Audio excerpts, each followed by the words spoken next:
Are you feeling drained by others' demands? Well, as an INFP, it's extremely important for you to have good boundaries with yourself and with others. So let's talk about it in this video.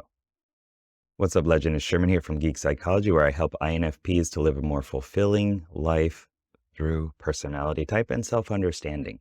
And if you're not an INFP, that's okay too, because we love you too. Yes, we do. So having boundaries is something that I hear all the time in INFP communities, in my own, as well as in the others that I'm a part of. And the biggest thing that I want to talk about is that we need to set the boundaries within ourselves first.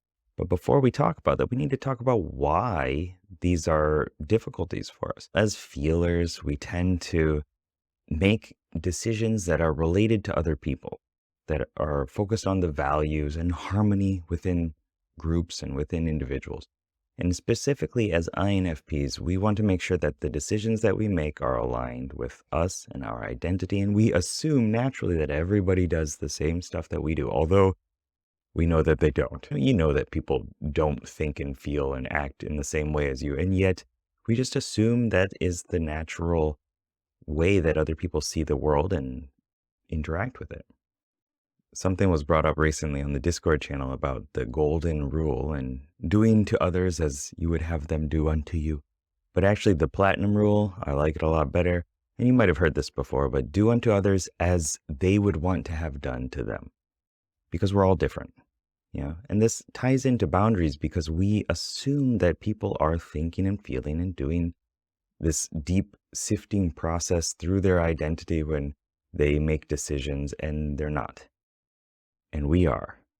So we naturally bridge that to they must be thinking something deeper about how the interaction is. They must be having this very deep intention for why they're taking the actions that they're doing, why they're maybe treating us poorly or saying these things or insisting that we act and think and do this thing in this way. But it's not always like that. Sometimes it is.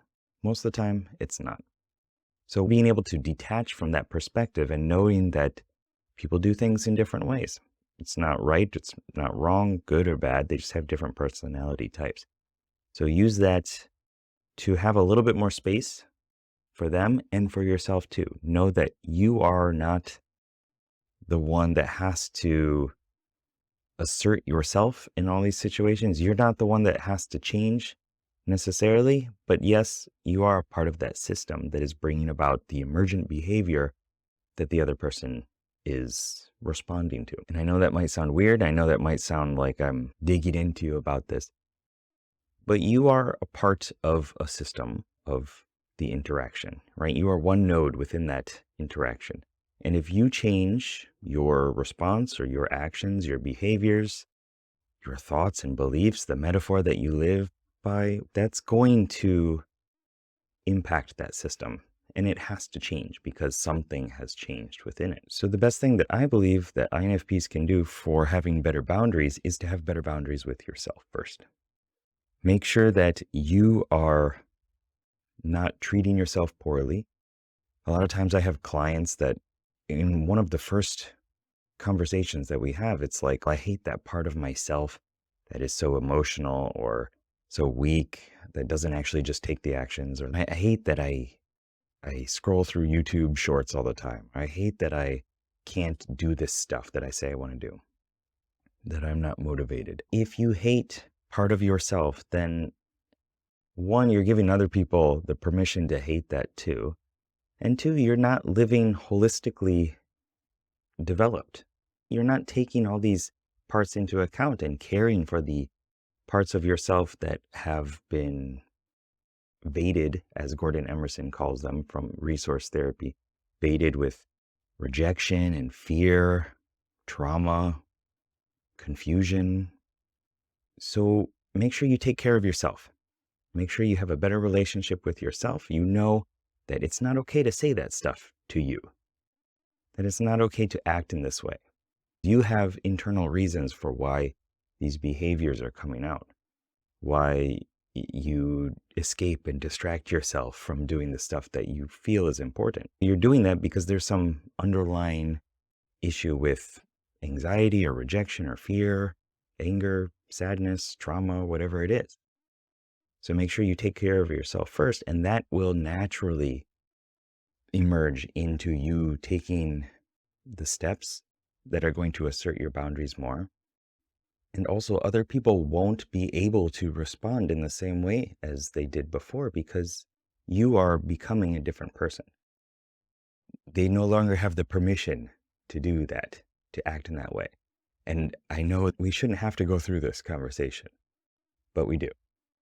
It comes up all the time. I know that if I speak softly and I don't voice my decisions and my opinions, then somebody else is going to assert themselves and their opinions and say what is important to them first, because they've grown naturally to accept that I don't do that. So again, by asserting your boundaries, you then create an environment that is different.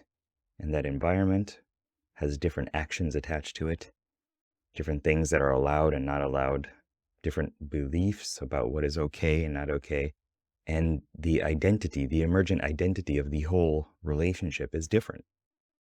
All because you treated yourself better and no longer talked poorly to yourself. And you can say no without guilt because you now feel strongly enough about yourself that it's not okay anymore for other people to treat you in that way. And if you want help with this, go ahead and go to geekpsychology.com and schedule a call with me. We can talk about if we're a good fit for coaching. And most of the time, it takes 1 to 2 sessions and people get through the issues and begin the transformation to living a better life that they feel proud about, that they feel motivated every day to wake up and do the stuff that is extremely important to them. And we need that. We need more INFPs that are able to do that, that are in the position to do that, because the world is a mess right now and we need you. Hope to see you there. Bye. That was a piece. Peace.